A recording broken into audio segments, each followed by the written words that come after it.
guys, thanks for joining my video. This is John Wise. Anyway, I wanted to show you these a couple of really cool musical ideas, actually one musical idea and a guitar lick that I find really useful and just really sounds good. It employs the use of playing a major seventh arpeggio over a minor chord.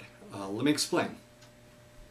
One of the rules that you can go by, or not a hard and fast rule by any means, but one of the things you can do is when you're playing over a minor chord or minor type chord, such as a B, for example, a B minor chord, B minor 7, you can play a major seventh arpeggio based off of the 6th degree from that chord. So, for example, if you're playing a B minor chord, for those of you who don't know how to do this, to find the 6th degree from that chord, you just simply count up the musical alphabet. With B as the root note, B being 1, you simply count up as B, C, D, E, F, and G. So, you would simply play a G major 7th arpeggio over a B minor chord, or a B minor 7th chord. And if you think about it, it makes a lot of sense. A B minor chord has the notes B, D, and F sharp, whereas a G major 7 has B, B, D, F sharp, and then it also has a G in there, which gives it the interesting sound. So these two chords, B minor chord and a G major 7 chord, sound really in lockstep with each other. Also, if you're playing a minor type chord, you can also play the major 7th based off of the 3rd degree from that chord. So again, going back to our B minor example, if B is 1, you have B, C, and D. D would be the 3rd. You could play a D major 7 arpeggio over that B minor chord, and it sounds really good. Not a hard and fast rule by any means. If it doesn't sound good in the context of your song, throw it out and don't do it. But that's essentially what I did. I did the 6th degree in this. In that song that you heard earlier, I was playing a G major 7th arpeggio over that B minor chord. The chord progression that I played was basically a very simple, it was a stepwise motion. Started out with E minor, went down to a D7 chord, down to a C major, and then a B minor chord. And it was over that B minor chord that I did that major 7th arpeggio. So let's look at that. So theoretically, that's kind of how it works, and I really like it. It sounds really good. It gives you a very fresh sound to it. So, but let's look at that that major 7th arpeggio a little more here. Here it is in isolation. So it goes like this.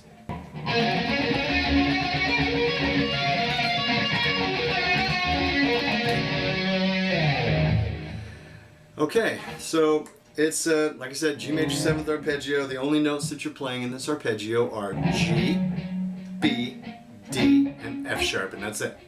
So let's break this thing down here and show you how to play this one note at a time.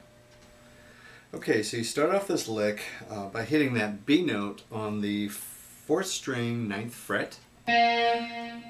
Go down to the G note, which is on the 5th string, 10th fret, back up to the B note on the 9th fret, and then using your 3rd finger, you hit that D note on the 12th fret, 4th string. I use the 3rd finger specifically instead of the 4th finger because I'm going to be sort of gravitating this way a little bit, and by if I use my 4th finger, I'm just kind of, I'm not stretching as much as I want to, so that's why I use the 3rd finger. So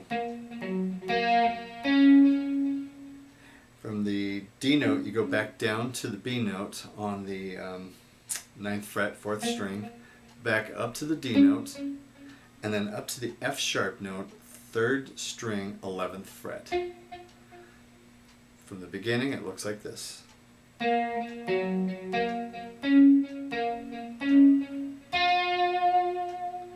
And then, oh, by the way, I'm tuned down half a step. I forgot to mention that. So that E is actually an E flat.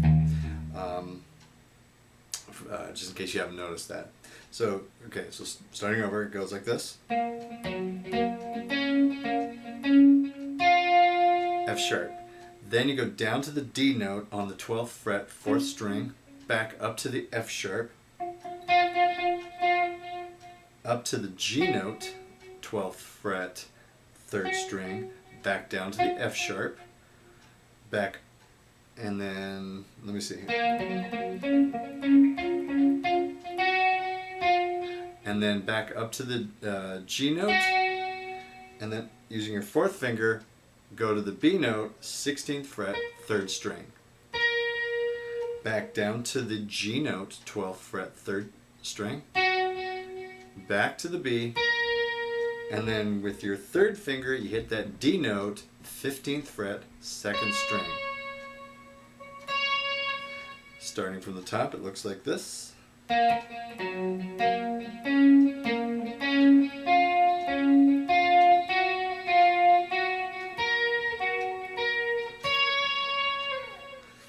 And then from there, you go down to the B note, which is on the 2nd string, 12th fret.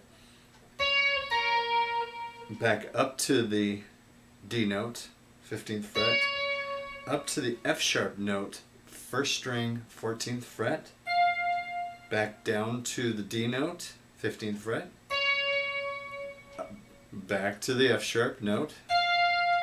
And then up to the G note, 15th fret, 1st string. From the top, it looks like this.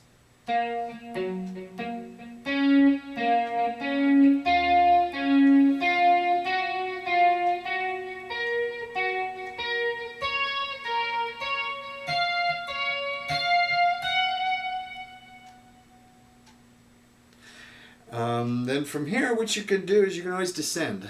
Just basically do the same pattern, but just descend the sequence pattern and go.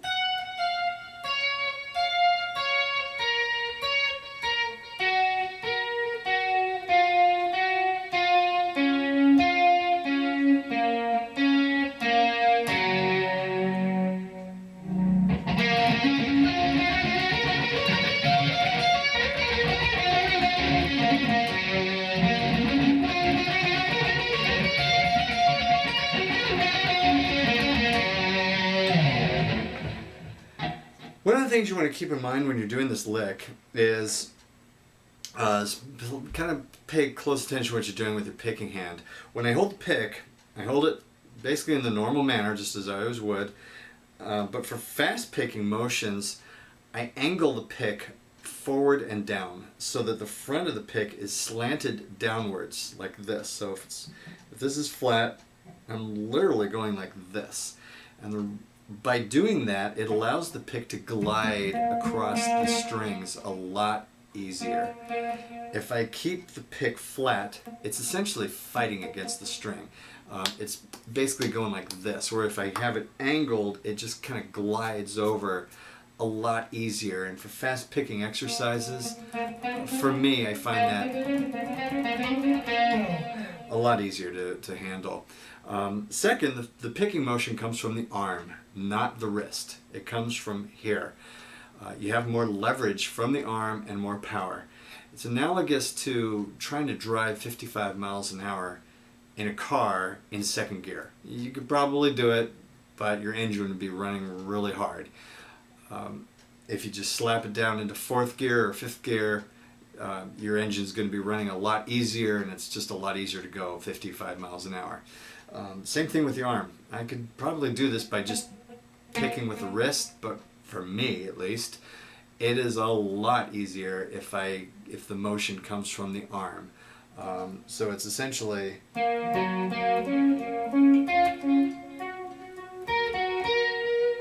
And I think it's because there's more leverage with the arm. It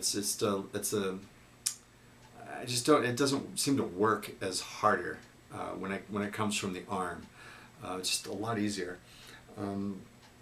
Third, with the picking hand, I'm going like this.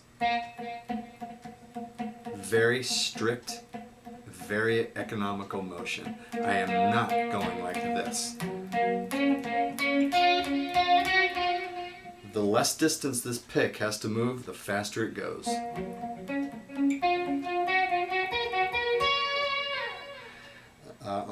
On the fretting hand, again, same thing. I keep the fingers close to the strings, never more than 1/4 inch or 1/2 inch up off the strings. So all the active fingers are just right there. It's zero, it's lasered in, just really focused in. I'm not going. That will really slow me down. One of the things I'd recommend is if you get a chance, watch an Yngwie Malmsteen video. There's a video called Blitzkrieg where it's a really good video, and you can see when you look at it, it doesn't even look like he's playing that fast because he's got such economy of motion. It's ridiculous. So that's basically how I do it. Again, it's based off of playing a major 7th arpeggio off the 6th degree from a B minor chord or on a minor chord. You can do the same thing by playing a major 7th chord off of the 3rd degree from a minor chord. So that's it. One of the things you want to keep in mind, don't use this as a hard and fast rule. If it doesn't sound good, throw it out and don't use it. Let your ear be the guide. The bottom line rule in playing music is that if it sounds good, it's right. If it doesn't sound good, I don't care what the music theory tells you, don't use it. And you know, this won't fit in every music style. Just because it's musically or theoretically legal to play it doesn't mean you should. With that, practice this. Take this very slowly on a metronome. Take it very, very slowly. Gradually click it up 1 notch at a time, and you'll get really good at it. And from there, we'll see you next time. Thank you. Bye-bye.